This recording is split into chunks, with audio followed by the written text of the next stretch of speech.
Russia has ordered an evacuation of residents in its Tver region, now considered a danger zone after a massive Ukrainian drone attack was thwarted, sparking a fire there.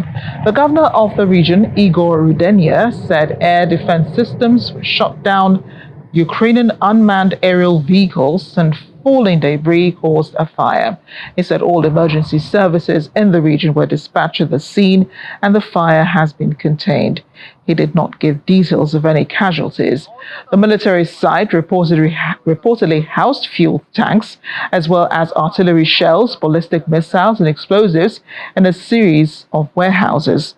Russia's defense ministry claimed in a separate statement it downed 54 Ukrainian drones during an overnight attack targeting 5 regions.